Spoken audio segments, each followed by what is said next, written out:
En realidad nace, como lo expliqué, de una búsqueda intelectual, de la búsqueda de ayuda, una búsqueda medicinal, una búsqueda de perfeccionamiento humano, y en realidad nace de una lista de incoherencia que yo empecé a observar hace 30 años. Por ejemplo, podía ser en esta época, yo estaba en Francia, podía ser que el hipnotismo tenga tantos poderes sobre la gente, un poder de alucinación, poderes corporales diversos, poder de catalepsia general, poderes de viaje de la conciencia, y que todas estas capacidades solamente estén presentes en el cuerpo físico, que el hipnotismo ayude solamente en el cuerpo físico.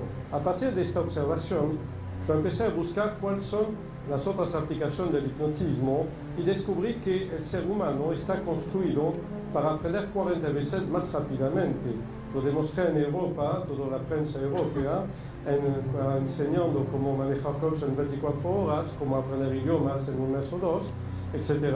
Se ha podido aplicar a más de 30 a 40 sectores pedagógicos y de repente se demostró que el ser humano está construido para aprender 40 veces más rápidamente. La primera incoherencia, de aquí nacen las raíces de la terapia akáshica, la primera gran incoherencia es cómo podemos estar caminando sobre la luna y continuar de aprender de la misma forma que hace miles de años, cuando empezábamos a tirar flechas con los arcos, es decir, ver, imitar, ensayar, equivocarse, corregirse. Es decir, ¿cómo podemos subsistir en el medio de esta discrepancia? Es que no podemos más subsistir. Precisamente si ustedes se preguntan cuáles son los factores que pueden a corto alcance destruir la humanidad, marcar el fin de la humanidad, precisamente esta discrepancia entre aprender como hace miles de años y estar caminando en otro planeta, saber tanto del universo, de la microbiología del átomo, esta discrepancia es tan grande en realidad que la mente humana está en un colapso. El sistema educacional está en un colapso, la sociedad está en un colapso. No se trata de jugar a la Cassandra, sino de admitir el colapso de todo lado en este momento. El porvenir está en la pluridisciplinaridad. Tenemos que tener ingenieros de 12, 13 años de edad. Tenemos que aprender muchos idiomas, no uno o dos. Tenemos que aprender informática en semanas. En realidad, si el hombre no resuelve esa primera discrepancia que fue el nacimiento de la terapia akáshica, el sufrimiento de la sociedad va a estar tan grande que será uno de sus motivos de destrucción. Otro motivo de nacimiento de la terapia akáshica era la pregunta que nació de la observación anterior. Es cierto, se ha demostrado entonces que el ser humano puede aprender 40 veces más rápidamente. El problema era con cuál carburante. No puede ser más comida, sabemos a dónde vamos. No puede ser oxígeno, nos intoxicaríamos. No son anfetaminas, no es suficiente y es nocivo. ¿Cuál era el supercarburante que el hombre tenía que utilizar para resolver esta gran paradoja? Está construido para aprender 40 veces más rápidamente. Necesitamos lograr hacerlo para que sobreviva nuestra civilización, pero ¿con cuál carburante? Este carburante está de todo lado.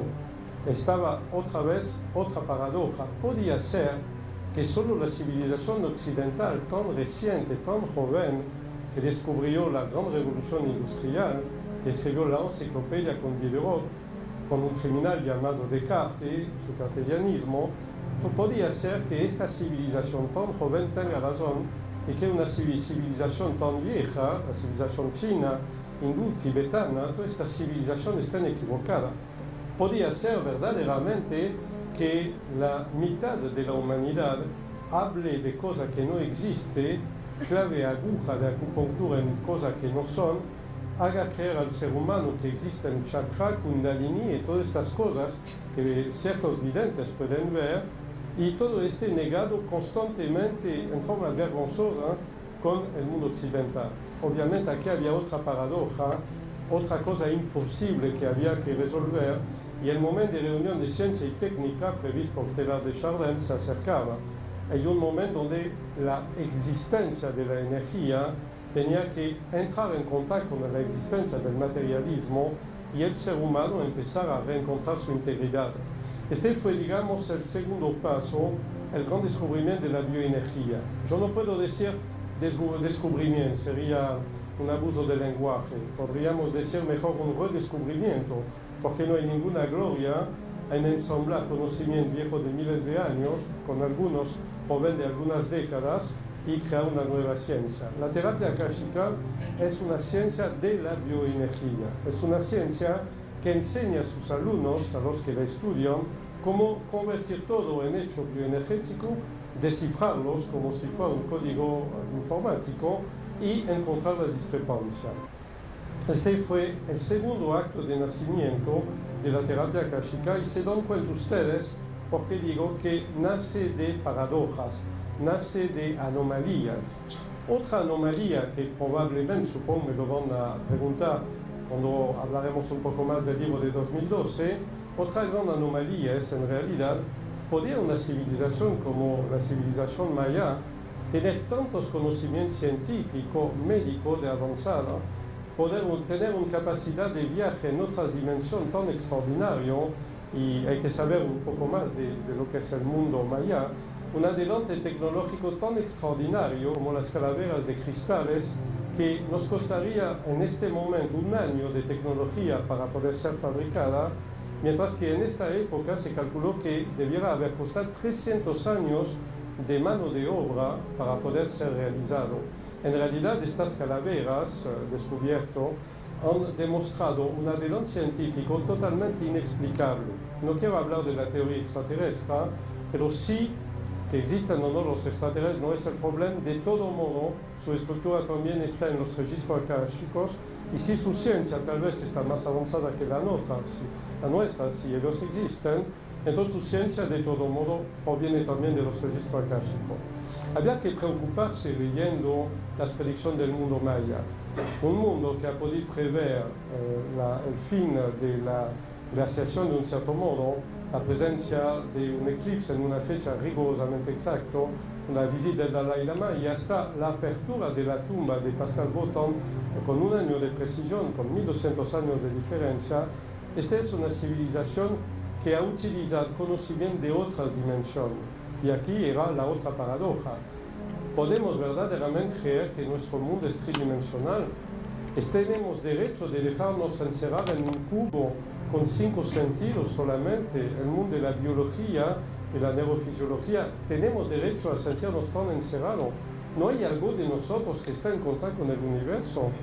Solamente piensan, si ustedes hacen un examen de conciencia, cada una de las personas presentes aquí en este momento ha tenido una premonición. Sabía que algo le iba a pasar. Recibió la visita de un amigo que recién falleció. Todos estos fenómenos que meten en jaque por completo la ciencia occidental, en realidad son perfectamente explicables desde que empezamos a aplicar conceptos o conocimientos de multidimensión. Ocurre que adentro del ser humano fisiológico, el hombre neuronal, existe un hombre bioenergético, lo llamé, por provocación lo llamé el extraterrestre, que duerme dentro de nosotros.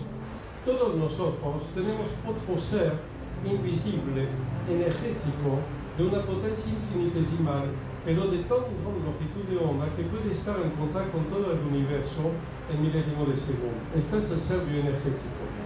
Ustedes lo conocen. Por ejemplo, cada vez que se duermen, él se despierta.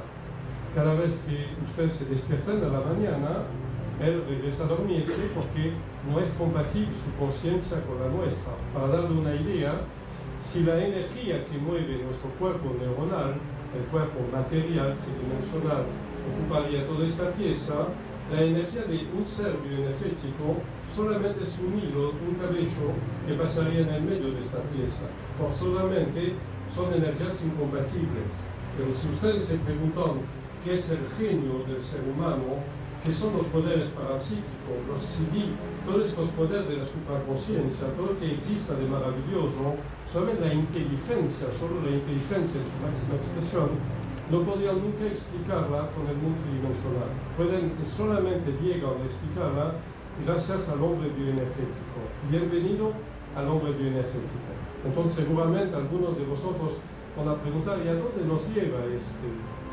Precisamente nos lleva a la primera revelación que hay en este libro de 2012, es decir, se va a despertar adentro de nosotros una glándula invisible que se va a ubicar detrás del esternón, precisamente en el chakra del corazón. Esta glándula que se va a despertar a nivel global en la humanidad va a tener 28 consecuencias importantes. Una de ellas es el sueño del alquimista, precisamente, es la inmortalidad. En realidad, esta glándula nos va a aportar inmortalidad. ¿De qué? De la conciencia, no del cuerpo.